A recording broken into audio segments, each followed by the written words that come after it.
You're listening to the Optimal Performance Podcast. The OPP is brought to you by Natural Stacks, makers of 100% natural and open source supplements designed to help you live optimal. For more information on how to build optimal mental and physical performance into your life, go to naturalstacks.com. Oh, what's up, everybody?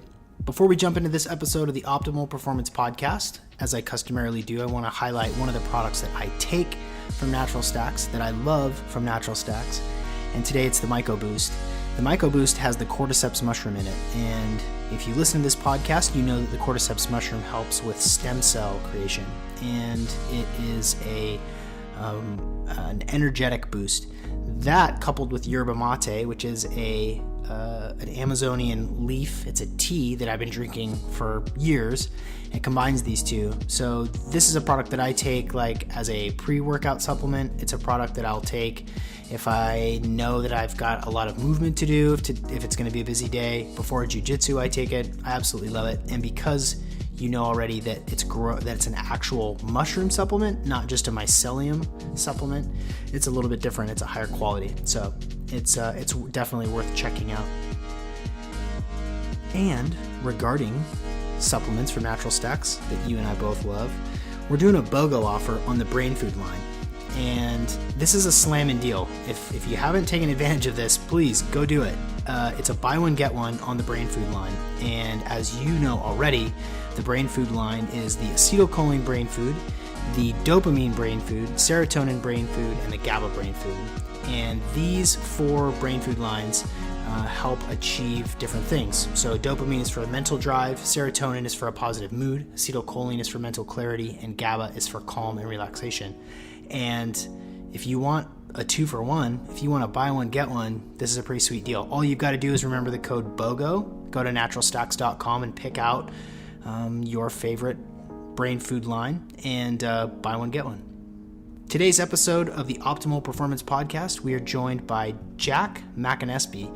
And Jack is a pretty interesting guy. He has started a Facebook group that went from 0 to 100,000 members in 6 months, and it's still growing. It's now up to 125,000 members, and it's called Common Sense Keto.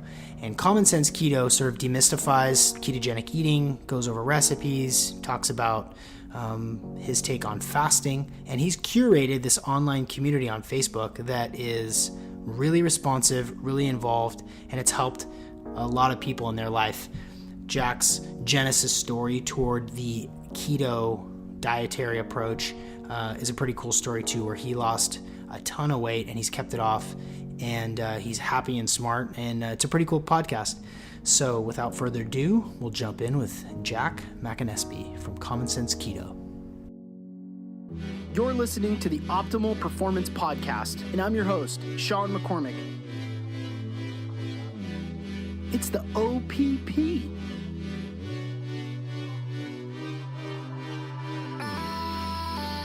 I'm a performance coach, a wellness entrepreneur, a blogger, a speaker, a biohacker, and it's my privilege to bring to you the leading experts in the field of performance. So let's dig right in. And we're joined by Jack McAnespie. He's an avid self-experimenter. Trust me, I read the blog. A chronic podcast binger, a blogger, and a certified CrossFit coach.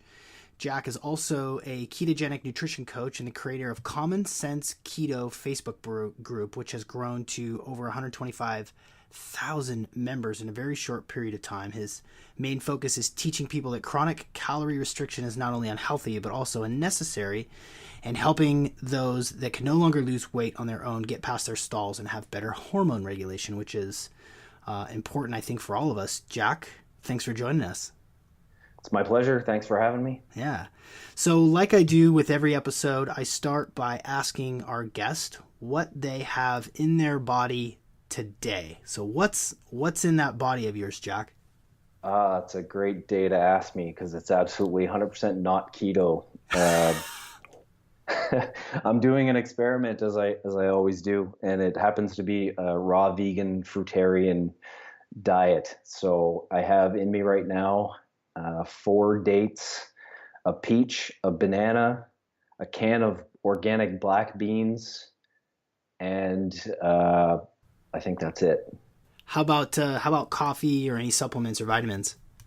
Nothing since this morning. During this, I'm only taking just a B complex because there's no B's in vegetarian food. So Yeah. that's really all I'm taking right now. And I had 1 cup of coffee this morning, so it was like about 10 hours ago. Okay. So this is going to be an interesting one. This is, Jack is a unique Jack. I'm talking to the listeners, but you're a unique guy, and I'm really glad that we connected because I started combing through your blog, and we're going to get to your experiment right now. But I'm really curious to hear your genesis story. How was it that you decided that you were going to be strict keto, and what was your results? Like, where did this come from?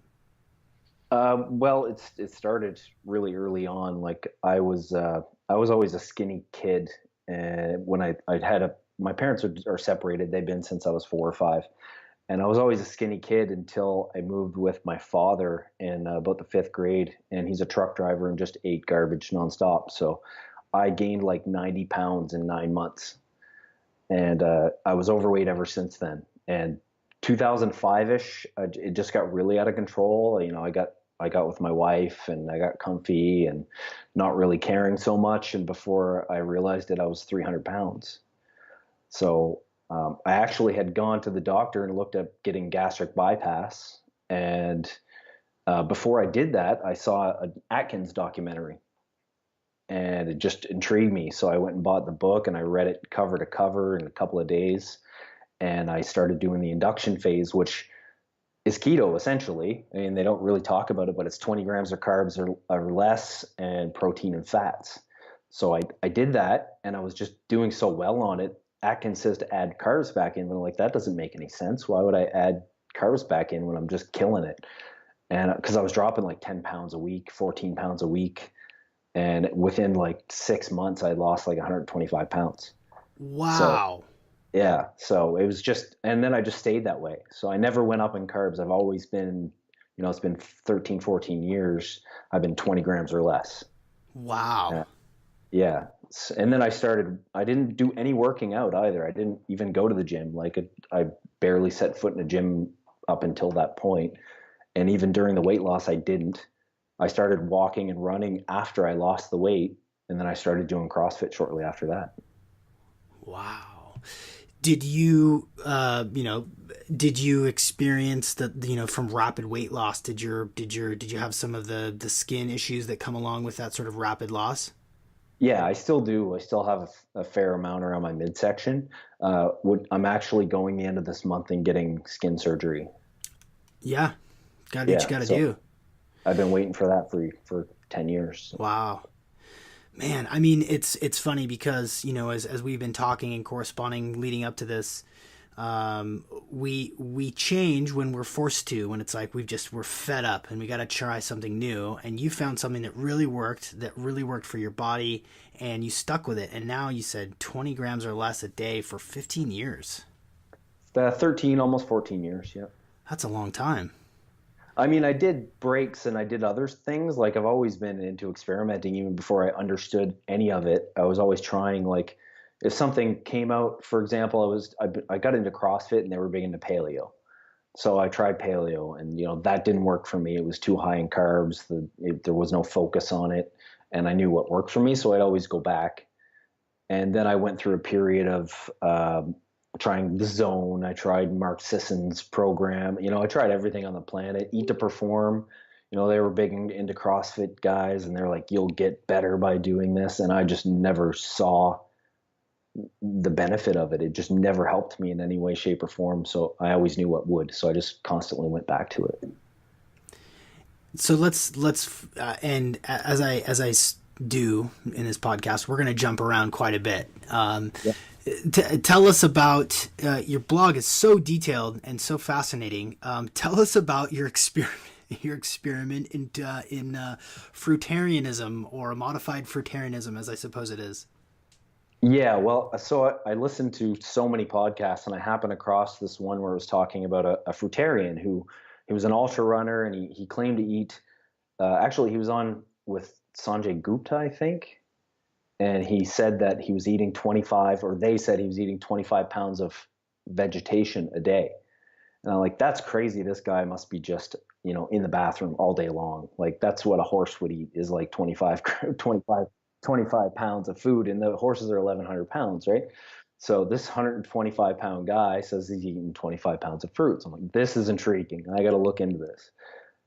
So I found another podcast where he was clarifying that, and he said, no, it's not 25 pounds, it's 50 pounds. so this is blowing my mind. I have to figure out what's going on. So I started entering foods into my tracker and, seeing how much this would give me. And 20 pounds was like 5,000 calories and 1,400 grams of carbs and like 1,000 grams of sugar. Like there's no way I can even wrap my head around that. So I said, how can I do this, but like put it into a realistic perspective? So I just picked I thought for sure I was going to gain weight regardless. So I picked 2,100 calories, which is a 500, 600 calorie deficit for me. And I said, I'll do this. And I went through, so I'm big on, I don't like the idea of lectins at all. So I kind of built it around a low lectin diet, and I just picked foods that work for me. So it's like, I wasn't doing beans the first week. I was doing just spirulina algae, hemp hearts, and I don't like any processed stuff, so no protein powders, and then just fruit. And I was doing kale the first week because kale's high in protein. And I did that for the first week, and I dropped weight, and I'm already at my rock bottom weight. Like I don't get lighter than I was. I was at 205, and I walk around at 210, 215 most of the time. And I was already low from an experiment I did prior to that. And I just started dropping weight. And today, actually, this is day 9, and I'm down 6 pounds from start, which was already low. So I haven't been this weight in 2 years, and that was after a 5 or 6 day fast. Wow. So, I mean, there's downsides to it. There's downsides, obviously. Let's talk about those downsides. What are the downsides? I'm in the bathroom all day long. How many times? I mean, let's get detailed. So 3 times around breakfast. So once right before breakfast, once right after breakfast within an hour, and then once more about an hour later, and then usually another 3 to 4 times throughout the day. And because we're all grown-ups, we can be adults about this. Tell us a little bit about the consistency of those movements. I would love to tell you. It's fine. I mean, the first few days it was weird because it was like food coming out. I could see the food that I was eating coming out, but after 9 days, it looks normal, like nothing crazy, but there's a lot of it. That's all. So what's the goal? I mean, what's the, besides just curiosity, like where do you want to take this? I wanted to see if I would gain weight, first of all, because my last thing that I did was eating 5,000 calories for 21 days on a ketogenic diet to see if I would gain weight, which I did not. I gained nothing. That was the second time I've done it. And so I wanted to see what would happen if I ate half of that or less than half of that of all fruit. And I thought for sure just the sugar was going to make me gain weight. I was positive. So the fact that I didn't blew my mind. I couldn't believe it. So I started just digging into what was going on. And I kind of think that I get a better picture from this, which is great because that's the idea behind experimentation. Is I really think like a lot of the things the vegans will say is the fat you eat is the fat you wear. And I kind of think that's true, but only in context. Like you can't do high carb, high fat because you're going to spike your insulin constantly and you're going to store that fat. But if you're eating super low fat, there's nothing to store. You're going to be using that fat as fast as you store it. And especially for a keto person that's burning fat like crazy anyway, you're just going to use up that little bit of fat that you're eating. And they're kind of polar opposites, low carb and low fat, but they both kind of work the same way. In a high fat scenario, you build up ketones. In a high carb scenario, you build up blood sugar. So my blood sugar is chronically high. It's been up ever since I started this. But then on the other spectrum, when I do high fat, my ketones are always high. Just which one is better in the long run? I think I know the answer to that, but that they're kind of the same, just opposite spectrums. They both work. You can do them both. Just what is your long-term goal and which one's healthier long-term. I think I got off track from the No, negative effects. that's no, this is perfect. Every bit of these details is fascinating. How do you feel? I don't feel anywhere near as good as I do when I have my ketones high, and I always have high ketones. I sit at between 2.5 to 6.5 ketones daily. That's where I sit, and I feel like my brain's on fire 24/7. I'm just always firing. But this way, I'm still okay. Like I'm not stupid or anything. Like my brain still works, but it's just I don't have that sharpness and that clarity or the alertness. And if I don't eat every 3 hours, I'm sleeping. Your energy levels plummet. Oh yeah, like I can tell when my blood sugar drops, and I'm just ready to doze off. Huh. So that I hate. And the gym workouts are way different. So I CrossFit every day, and so I have a really good baseline on what my performance should be like. And I noticed a huge difference. The explosiveness is not much better. It's a little bit better maybe, but not anything that I would even care about. But my endurance is just terrible. Like by the end of the workout, I'm done. I'm completely done. But on keto, I can just keep going and going and going, and there's no end. Yeah, and that's because you're burning off that glucose, using that glucose, and then when you're out, you're out. Right. So, Right. and then I do eventually like I'll go for a run, especially in the summertime after my workout, and I can feel the fat starting to burn at that point, so it gets a little bit better. Sorry, just let me close my Facebook here. It's dinging on me. Ding. Yeah. Okay, there we go. That's my ADHD catching me. I can't have anything in the background going Join the on. club. Join the Yeah. club. Well, let's talk about that because I do want to talk about. I'm fascinated by one's ability to grow a Facebook group and to cultivate a community around something as individual as sort of dietary, and there's so many different approaches to diet, and there's movements, and there's people that get on the paleo bandwagon or the primal bandwagon or whatever, and because I'm hoping that the members of your group are gonna hear this and be inspired and really dig deep into who it is you are and how it is that you approach your diet and your life. Like, what was the motivator and your background in starting a 125 person Facebook group? How does that work? Well, I never had the intention to do it really. I was just on Facebook groups like everybody else initially, and I would tell my story, and people would just start asking me, how'd you do this? How'd you do this? And, can you help me? What can you do for me? Can you show me how to do it?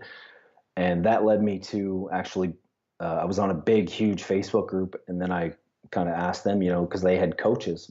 So can I be a coach for you? And by that time, I had already actually gone and taken a couple of nutrition certifications just for my own knowledge, essentially. And I worked with them for a couple months, and just, people's philosophies sometimes don't mix. I'll do one thing that they don't like, and they do things that I don't like. And there's just, especially they had a big group of coaches, and so some personalities just don't mesh. So they decided that I wasn't really suiting their philosophy, so they wanted to part ways with me. So I just decided I'd go on my own and create my own group. But I had such a following in that group that so many people followed me, and within the first 6 months my group was open, I had 100,000 people in it.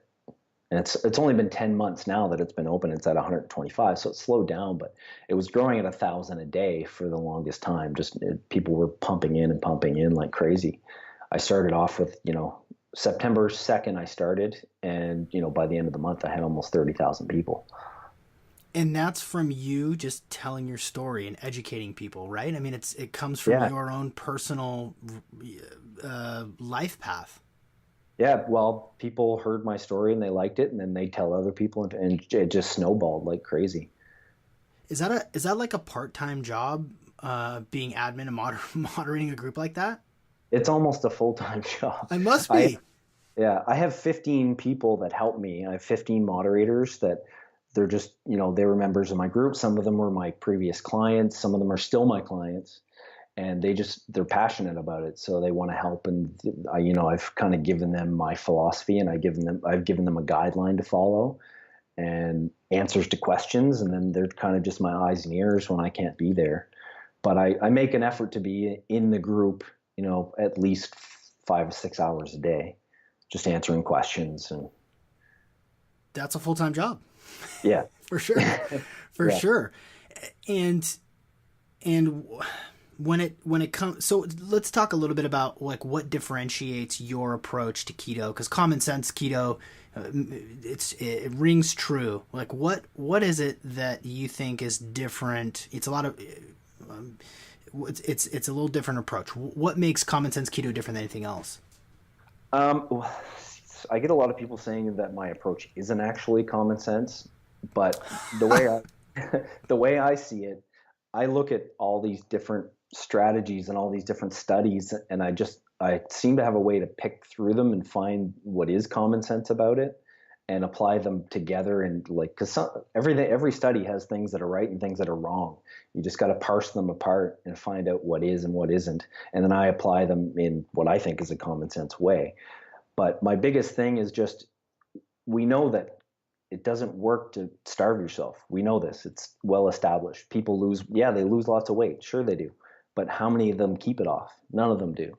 That's why Weight Watchers has a 2% success rate. Is that what it is? Yeah, it's less than 2%. My mother's been a member of Weight Watchers for 50 years. And she still doesn't have her weight under control. Huh. That's the way it works. You just lose it, you screw your metabolism, and then you just say, screw this and stop eating that way and gain it all back. So you don't have to starve yourself to lose weight. You just have to eat the right foods. That's all it's about. Eat the right things at the right times, and the rest will take care of itself. Is it going to be the fastest way to lose weight? No. But does it have to be the fastest? Is that necessary? I don't think it is. I think you're better off to be healthy, to have your hormones in order. The amount of women, especially in my group, that have thyroid issues is unbelievable. And every single one of them has been dieting their whole life. They've lost 100 pounds, gained 100 pounds, lost 50, gained 60. And that's what causes it. It's just they're constantly starving themselves and just ruining their bodies. So I don't think any of that is necessary. And I wish I could get to these people earlier in their life and let them know that before they do all this stuff. Because once you're there, man, it's hard to get back. Yeah. Yeah.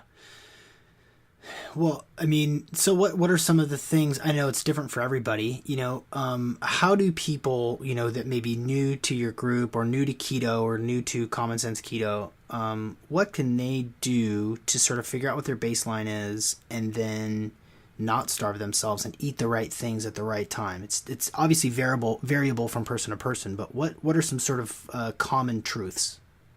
Well, I set things pretty strict. I mean, I'm not one of those groups that I just say, do your thing and, feel your own body out and do what you do. I kind of lay down some pretty strict rules. Like I'm not a meal skipper. I'm not a faster. I've experimented with fasting for an entire year.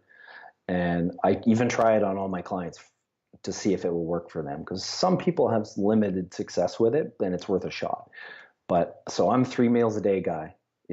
I'm big into circadian rhythms, and I've been reading a lot about, how if you eat breakfast, it's easier to control your body weight. It regulates your insulin sensitivity. So I think breakfast is the most important meal of the day, and I stress that. So my number one thing for people is eat 3 meals, don't snack.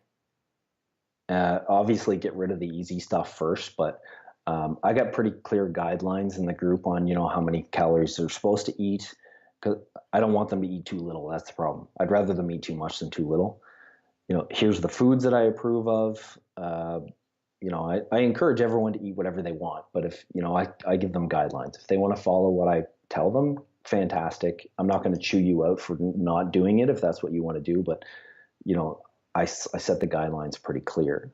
So I give them formulas on how to figure out all that stuff. So we've got a pretty clear guide in place that helps them. And then the admins do it nonstop. So somebody will come on, I'm this weight, I'm this height, I work out this many times a day.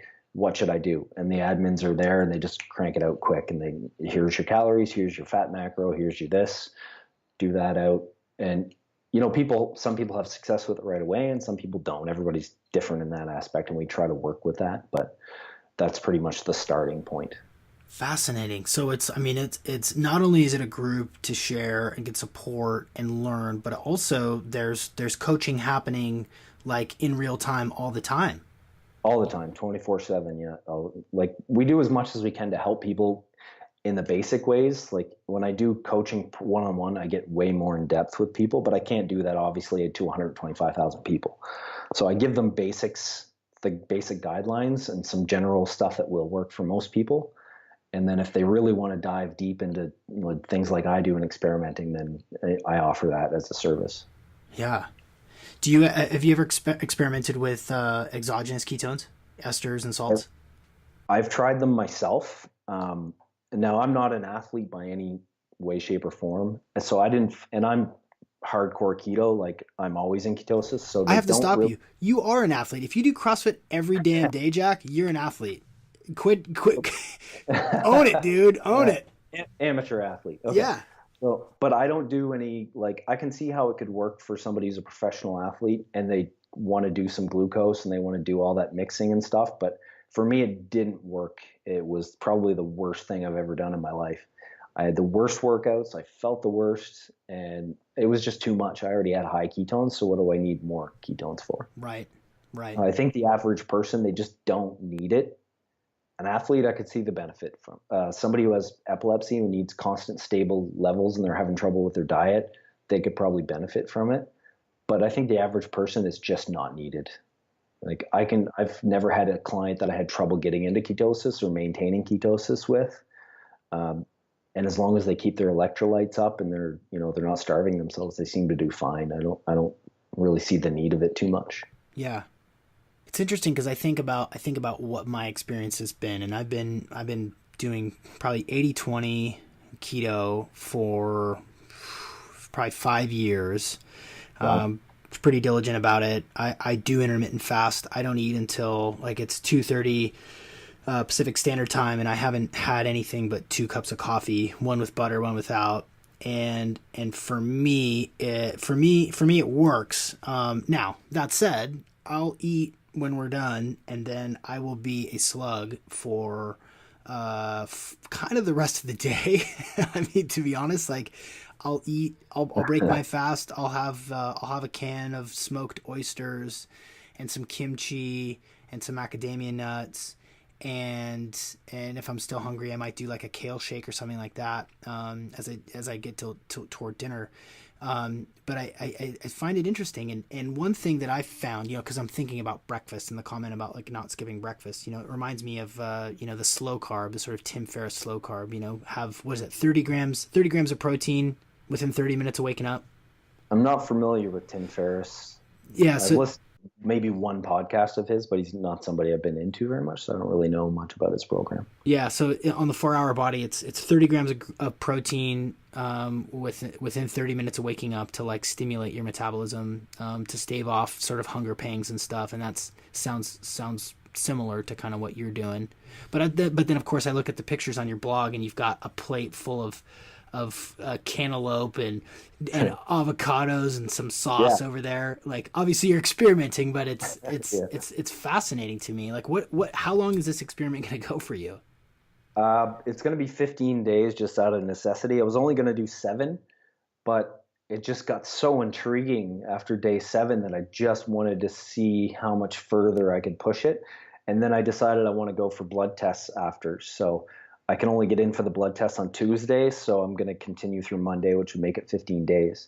And I already predict what I'm going to see on the tests. I can almost predict it like I'm a fortune teller. My LDL is going to cut in half. My fasting blood glucose is going to be 105, and my triglycerides are going to be about 140. And I can almost see it like it's in a crystal ball. That's funny. I guess you've made your way in this life over the course of this last time where you've really focused on diet and done the certifications and stuff. You're the guy. You really should be tinkering and testing and trying out to see what works for you. And to know that you kind of know what your body is going to yield as far as test results ahead of time is is a testament to how closely you are tracking. Does it ever, how in the last whatever 13 years that you've been doing keto, um, have you had moments where you're like, you know what, screw it, I'm gonna eat 12 donuts because I want to, I'm just done, I'm sick of this, I'm just gonna drink a 2 liter Mountain Dew and 12 donuts, and I mean, have you ever gotten there? Of course. Yeah, Yeah. right. Who hasn't? I mean, I don't.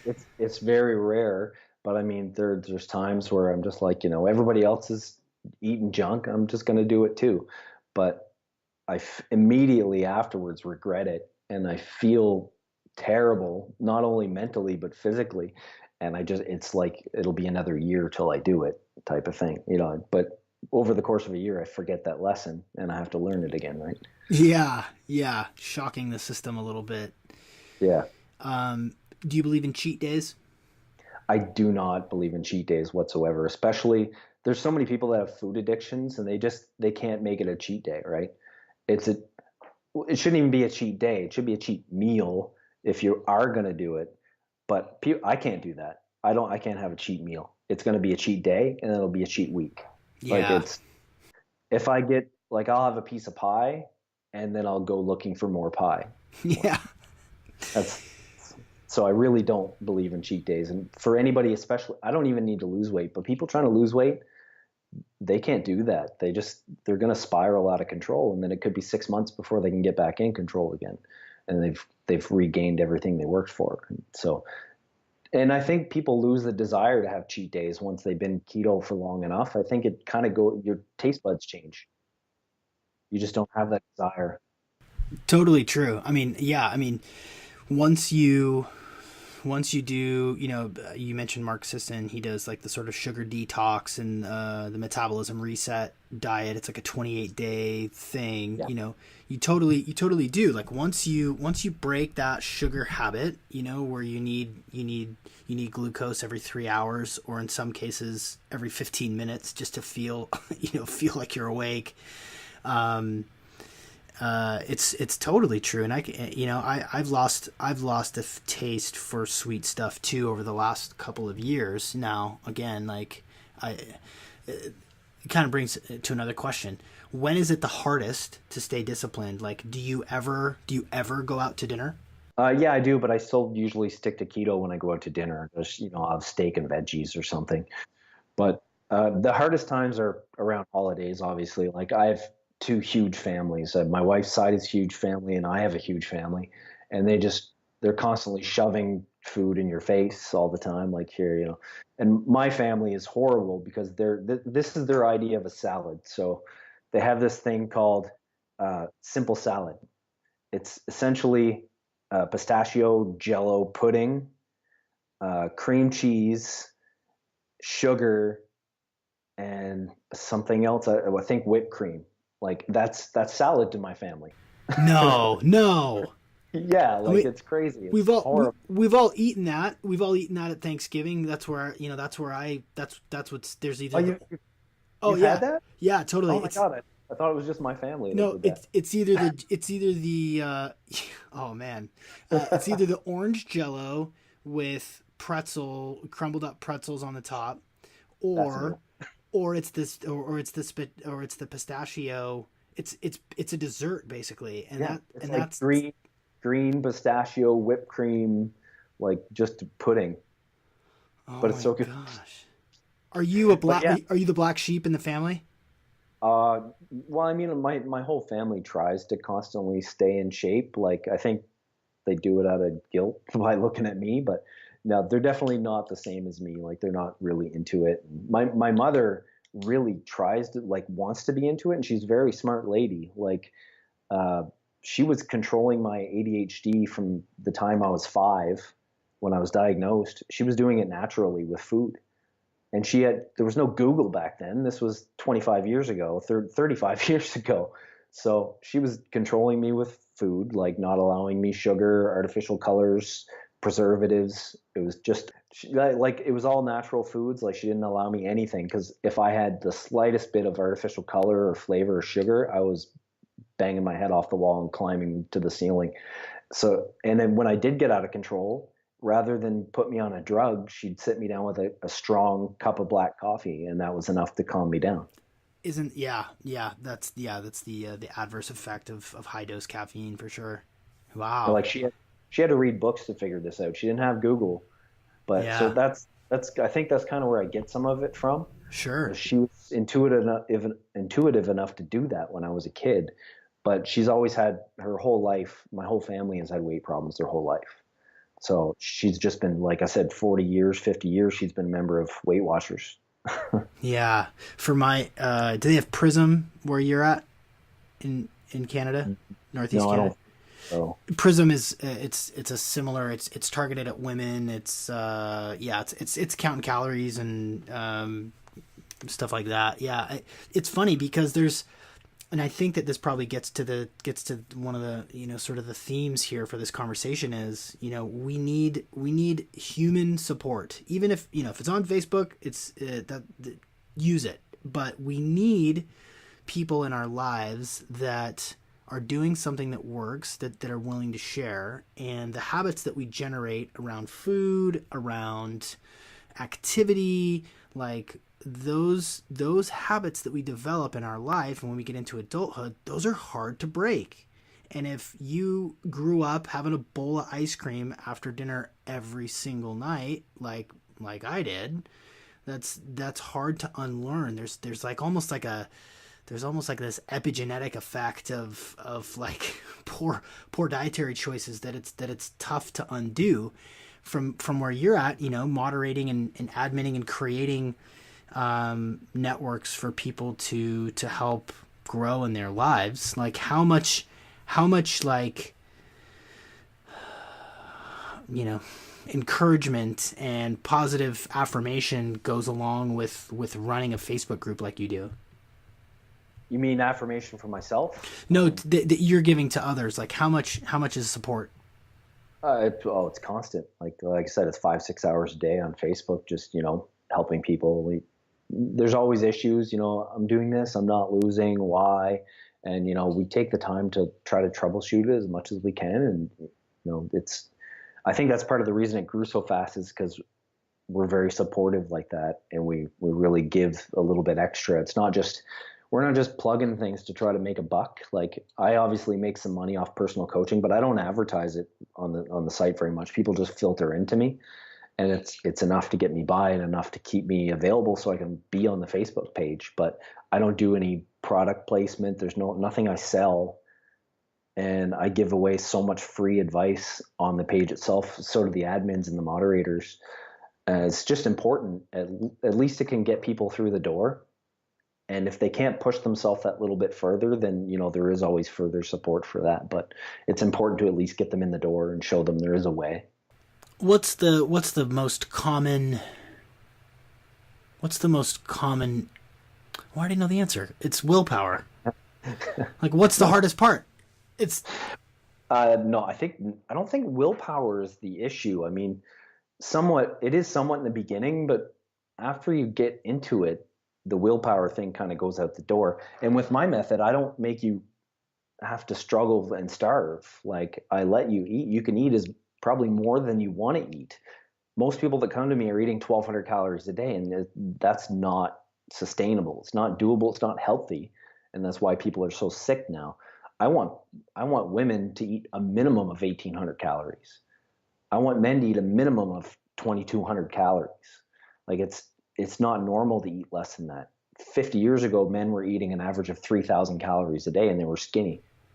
So yeah, it's not necessary to starve yourself like that. So when people come in, that's the actual hardest thing, is to get them to actually eat more food. yeah.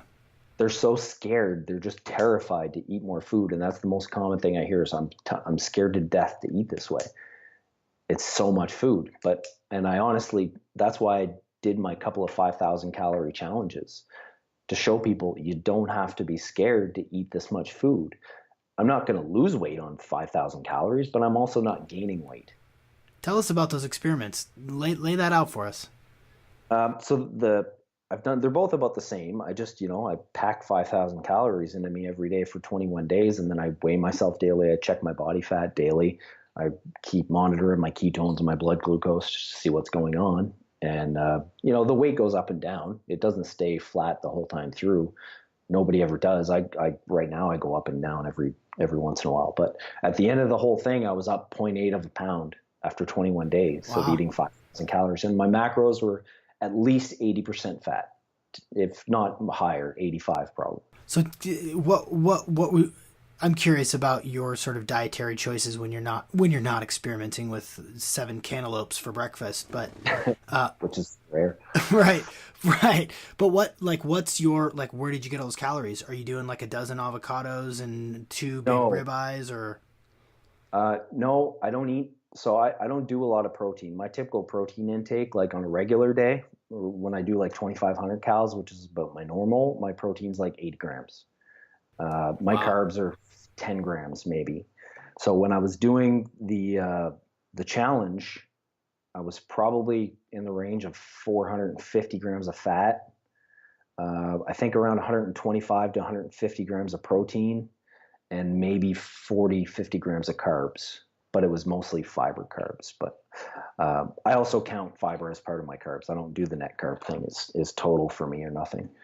So I had to change it up a lot throughout the whole thing because you get really tired of certain foods. Like I started off with like doing butter and hamburger and, just every kind of fatty thing I could think of. I was drinking olive oil for a little bit and I just couldn't do, I couldn't do that. So I switched it up to making like fat shakes with heavy whipping cream and cream cheese. I don't think it was healthy for me in any way, shape, or form, and I would never do that kind of stuff in real life. But it was just an experiment of getting the fat in and the calories in. And I actually, the first time I did it, I did a bunch of blood tests afterwards, and they were seriously crazy. Like my LDL was like 4 times a normal person's LDL. Oh my gosh. My triglycerides were okay, and my HDL was good, but I'm not a believer that LDL is really a marker for anything. I think it's an energy transport system. I don't believe any of that stuff, but still to have it 4 times as high as a normal person, probably there may be something wrong with that. That's a bit unusual. Yeah. So what were you eating? Just like heavy whipping cream and nuts and some fatty meats. I would do maybe an avocado or 2 a day, but I was trying to keep the carbs a little bit lower, so I stayed away from that because it's mostly fiber. But again, I do the total carbs, not the fiber net thing. Yeah. I have it all in my diary on my MyFitnessPal what I ate, but honestly, I think I'm blocking it out a little bit because it wasn't a fun experience doing 5,000 calories a day. It was awful. It was torture. I wouldn't recommend it to anybody. But it's just, again, I did it to show people like you don't have to be scared to eat a normal day's worth of food. Like to ask a 250-pound man to eat 2,500, 2,600 calories, that's not abnormal. You should be able to eat that. Even on a standard diet, you should be a man that big should be able to eat 2,500 calories and not gain weight.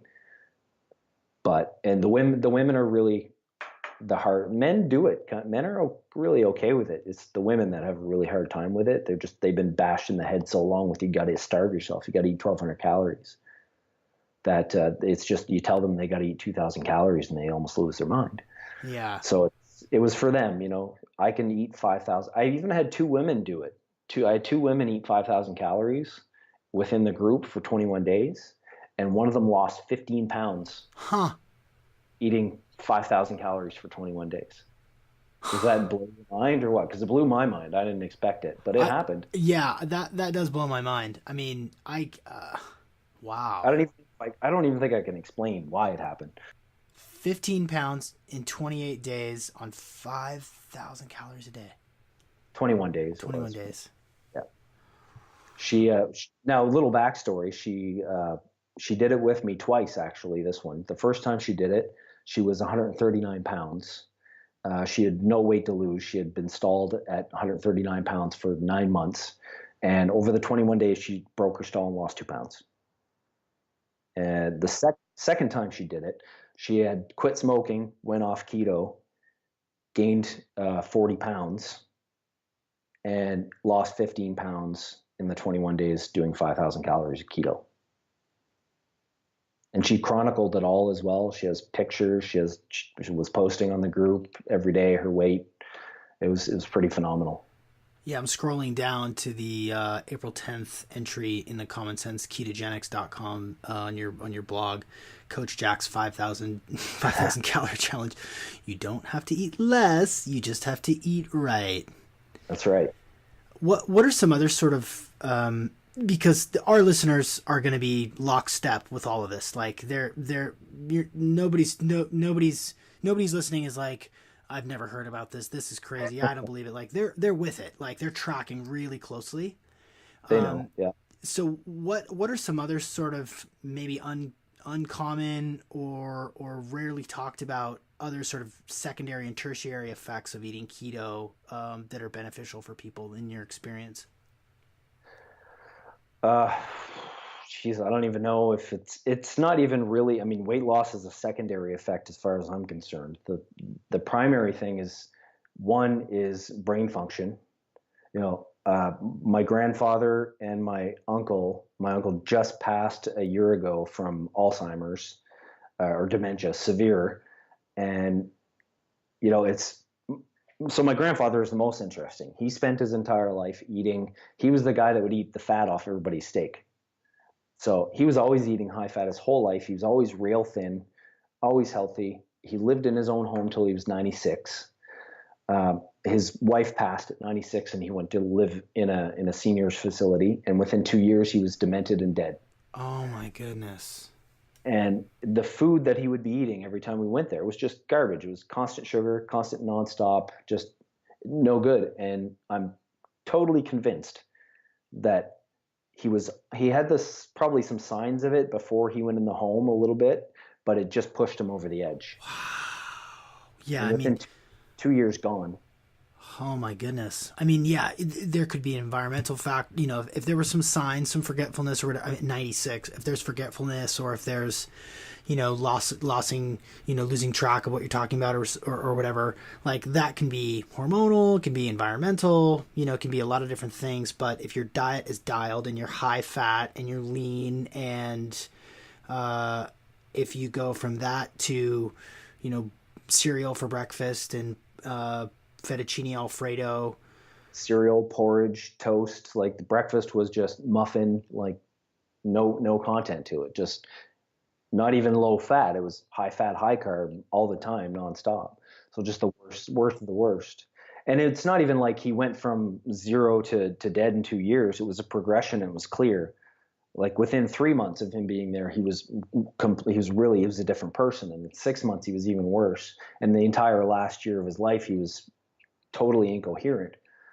It's not even, so it wasn't like he was day one, he was fine. And then he dropped dead on, 2 years later. It was a clear progression. And my uncle he was 70, he passed when he was 75 of the same thing. But that's kind of like a generational thing, that my grandfather had less exposure to it, to all of the bad food than my uncle did. So he had more exposure, so he went sooner. But he was also not that guy that would eat the fat off people's steak. He was the guy that was eating pie all the time. And, so his wife was a fantastic cook, and she was just cooking sugar for him nonstop. So, and that's the difference was 23 years of lifespan. Yeah. But they both went the same way, like identical. Wow. So that's the number one thing for me. Besides weight loss is fantastic. That's great. And being able to maintain your physique and all this stuff, that's fine. But the mental, cognitive, and the long-term lifespan, and having your brain be able to function properly when you're in your 90s, that's really, for me, the number one benefit. Yeah. And besides this hormone regulation, like, let's stop all these people, being hypothyroid and, having their hair all fall out. That's a big thing that I see on the site too.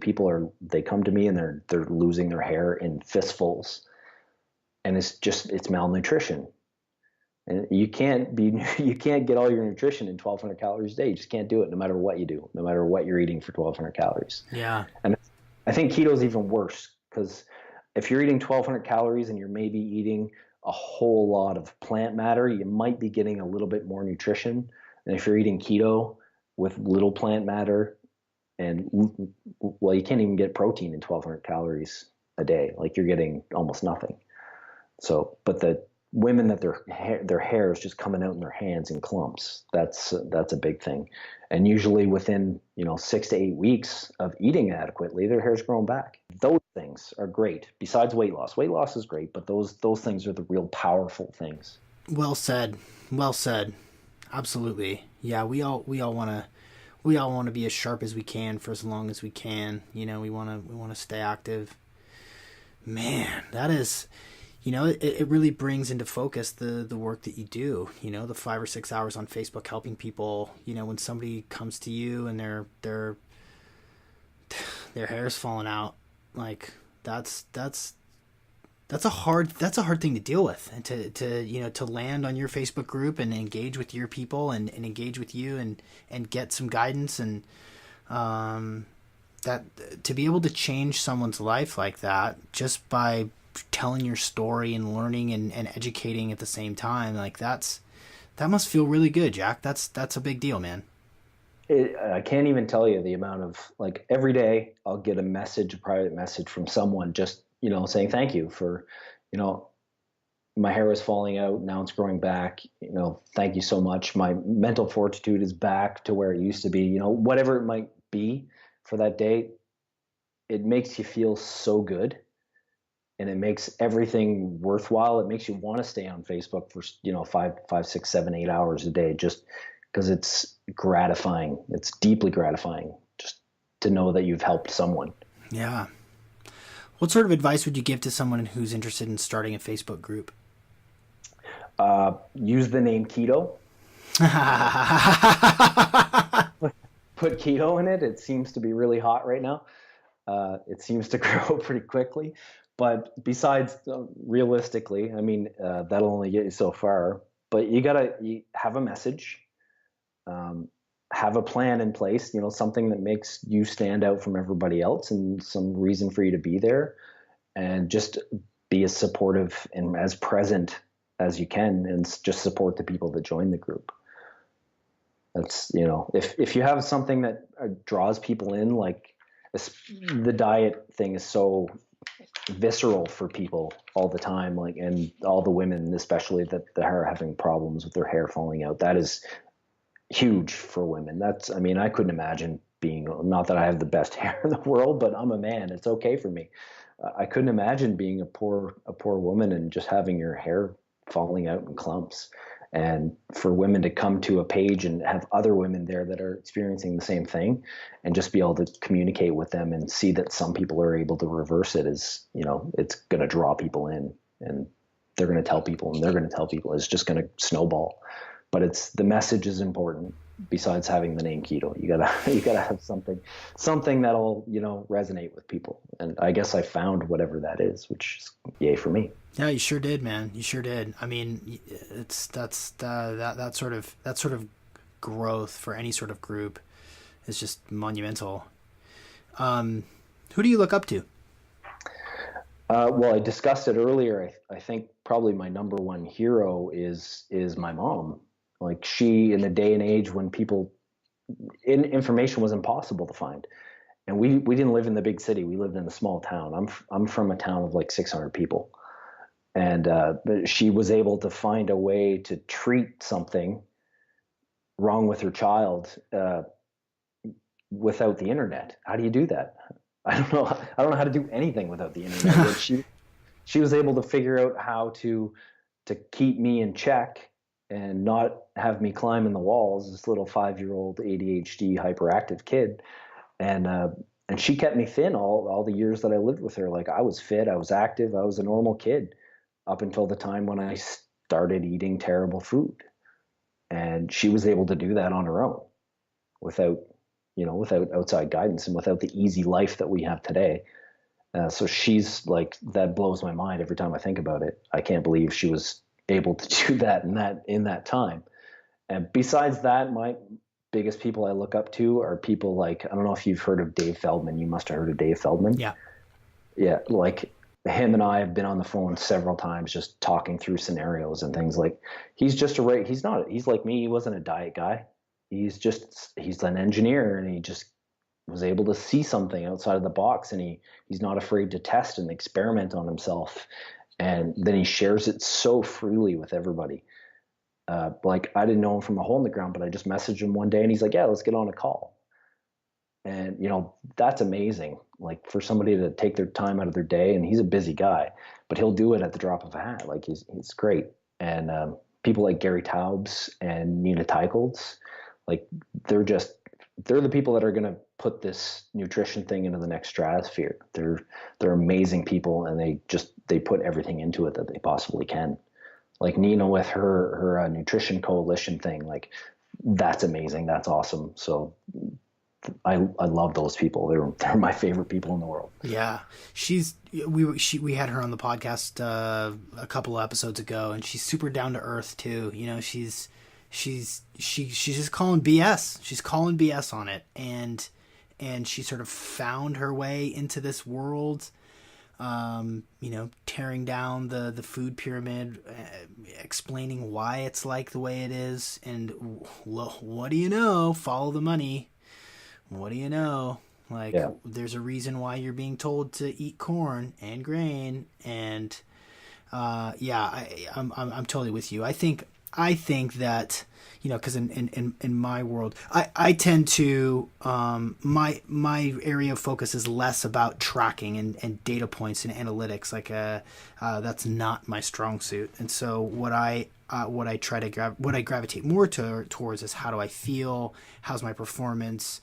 How am I sleeping? Do I feel recovered? Do I feel present? Can I exercise? Can I meditate? But for the folks that can dig down and understand things from a really detailed point of view, like you do so well, like you're so detail oriented, to make, I think we're going to look back in 10 or 15 years, hopefully sooner than that. Hopefully it's more like 5, but we're going to look back. Yeah, right. We're going to look back and say, what were we doing? We were just poisoning ourselves. We were advocating the consumption of nutrient depleted, fake, plastic, gross food that made us sick and cost taxpayers massive amounts of money. Like the diabetes epidemic, they're saying that it's gonna. I don't know the percentage because I'm gonna get in trouble for saying it, but some massive percentage of it's a lot. It's a lot. Yeah. Of our healthcare dollars are going to go to treating diabetics. And, I've got, my both of my parents are pre-diabetic. They struggle with their weight, and only as much as I can, I try to share, and I try to share what I know about nutrition and supplementation, because obviously I'm a giant advocate of getting the vitamins and minerals that we can't get from our food through supplementation, but they're indoctrinated by the old, the sort of baby boomer generation of, well, you're supposed to eat cereal for breakfast, and you should have grains just about with every meal. It's just it's a long road to hoe.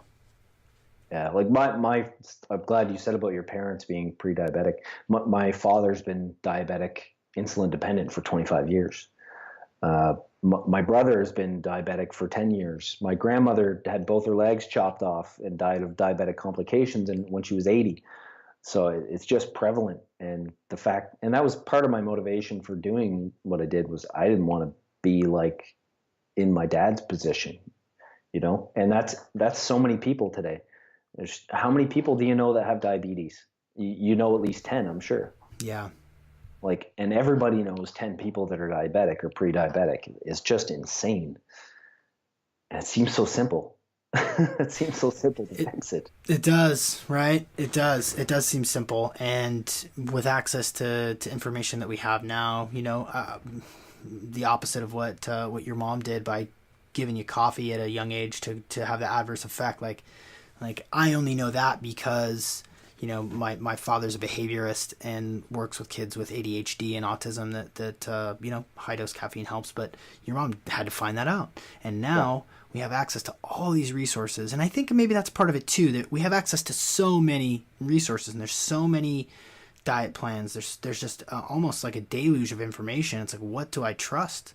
What do Right. which one do I pick? I throw a dart at a dartboard that has, 7 different dietary approaches, and I pick one and I try it and I yo-yo, and then I'm tired and cranky at the end of it and just want to eat donuts. Yeah. So maybe we were just lucky, right? Maybe we threw the dart and hit the right one, and everybody else just hasn't got there yet. Could be. Yeah, man. I mean, I've got 2 small. What's that? Said, thank God we hit the right one. Yeah, yeah. My Does your shirt say some of my best friends are ketones? Yes, yeah, it does. I didn't want to ask because our listeners obviously can't see that, but that's killer. Yeah, I've got 2 small kids at home, and it's tough. It's they get cereal. They get cereal on Saturday mornings. That's when they get it. It's once a week, and they wake up and they're stoked about it. They're excited, but then I feel guilty because I'm reinforcing this like food as celebration. Food is comfort, food is fun. A colorful box with a tiger on it, with it's full of sweet things that go with a big glass of milk, and then I watch them. I watch them bounce off the walls for 2 hours, and then crash in the middle of the day. Now that I'm coming clean on how my fatherhood's going, shit. But that's normal though. I mean, I had the same thing. I never had any kids of my own, but my wife had kids when I met her, and I raised them, and they, for the last 13 years, they ate what I ate, but they still ate their own foods too. They still had, I'd have a box of cereal in the house, and they would eat it sometimes. But today, they're actually grown and they're on their own today, and they eat mostly like keto. Like they don't have any problems. They don't want to eat junk food like they do on occasion, go out and eat junk, but they primarily eat well. They kind of eat what I ate. So it'll rub off on them in the long term. And when they get old enough to figure out that you showed them some good ways, hopefully they'll see that and they'll continue on their own. So it'll rub off on them. We don't have to feel guilty about letting them out. thanks, man. Thanks, man, for pulling me out of that nosedive I was in. I was feeling real sorry for myself for having, and it's even like that Trader Joe's like bougie cereal. It's not Post. It's not Frosted Flakes or Captain Crunch. Is it better though? No, of course not. No, of course not. No. And thank you for not letting me get away with that, because there is no difference between Tony the Tiger and Anthony the Tiger at Trader Joe's. It's the same stuff. Yeah, it's all, yeah. Anyway, but yeah, I mean, and they're not, I'm sure your kids aren't overweight either. They don't have to, a box of cereal not a box of cereal, but a bowl of cereal once a week. See, that would be me. I'd have the box of cereal, but that's not going to kill them when they're young. And as long as the majority of the time they're doing it right, I mean, it's not the end of the world. They're not broken like we are. They don't have to really work. Right. What's the most important lesson, or one really important lesson that you've learned about diet, about people, about anything in the last 12 months? Well, I guess, no, I've learned a lot in the last 12 months. So I'd say 11 months ago, I was working in a garage. Not even my actual career path. I was, it just happened to be that's the job I had. I was running a garage. And for so many years, I've been wishing to do something that mattered. And all I had to do was actually say, I'm going to do it. And I started doing this thing. And now today, I'm living the dream. I work out of my house. I spend 6 hours a day on Facebook. I get to help people every day. The big lesson is just don't be so scared of failure that you don't try to do what you love. I think it's better to fail doing what you love than succeed just doing something to pass the time. So that's probably number one lesson. Besides that, it's don't always get stuck in your own perspective and try things from other people's point of view. Like this vegan thing has completely blown my mind, and I can now see things from two different, complete opposite spectrums, and they're both valuable. How do you rectify that though? Eventually, like how is? I've already rectified it. I mean, for me, it's again like it's the long-term effects. Do I want to constantly glycate my cells 24 hours a day, or do I want to be in a state of ketosis that's anti-inflammatory all day long? So for me, it was easy to rectify, but it is nice. I have a tool in my toolkit now that if I want to drop some weight, I know a way I can possibly do that. Would I do it long term? Abso-friggin-lutely not. But I know I have it there as a toolkit, and I understand something greater than I did before I started it. I never in a million years would have ever thought I could eat 500 grams of carbs in a day and lose weight. I'm shocked. So it was so very valuable, and it completely flew in the face of everything I believed. So for just the fact that I did this blew my mind in the beginning, but I've learned a valuable lesson from it, and I can see somebody else's perspective, and that is super valuable. Yeah, that is very valuable. It's nice to know. It's nice to surprise yourself and rattle the cage of your own sort of preconceived notions for what your body can do or what other people's bodies can do. Yeah. If any of our listeners were interested in joining the group or engaging with you, is it as simple as just finding you on Facebook and joining up? Yeah, you just search for a group, search for Common Sense Keto, and you'll probably get two that pop up because somebody's kind of trying to infringe on me a little bit, but theirs is called Common Sense Keto Group, and it's only got like 200 members. So just go for the one that has like the massive amount of members, and that'll be us. Yeah. And is there anything, assuming that your group is gonna hear this, this is kind of a unique opportunity for you through spoken word to share information or to educate or anything. Is there anything that you'd like to say to your group with this unique sort of podcast opportunity? So there's only my moderators knew that I was doing this whole vegan thing. So if anybody from the group is listening, don't do this. Don't do this unless you talk to me first, because it could really backfire on you. So if you want to try it, by all means, try it. But if something bad happens, don't blame it on me. I don't recommend doing it whatsoever. I'm sorry I didn't tell you all about it prior to coming on this show. That's okay. I'll give him something to talk about. I like it. Yeah. Well, Jack, I really appreciate your time, man. I like digging deep and seeing how people tick, and your story is fascinating, and your ability to rally people and to share and to grow and to inspire is inspiring for me, and someone who's trying to have as high performance every single day. I've learned a lot from you, and I'm gonna continue reading the blog, and I'm gonna join the group because cool. There's obviously a lot of great information there. So thanks for joining us today, Jack. Really appreciate it. I thank you for having me on. Like I said when we were chatting earlier, I'm actually a very shy person, so this was out of my comfort zone again. So we're just pushing boundaries. Thank you, everyone, for listening to this episode of the Optimal Performance Podcast. As always, show notes, links to articles, explanations, and deep dives into the content based in this episode can be found at naturalstacks.com. The Optimal Performance Podcast is a Natural Stacks original. Our executive producers are myself, Sean McCormick, and Tyson Eldridge, and the OPP keeps rolling on.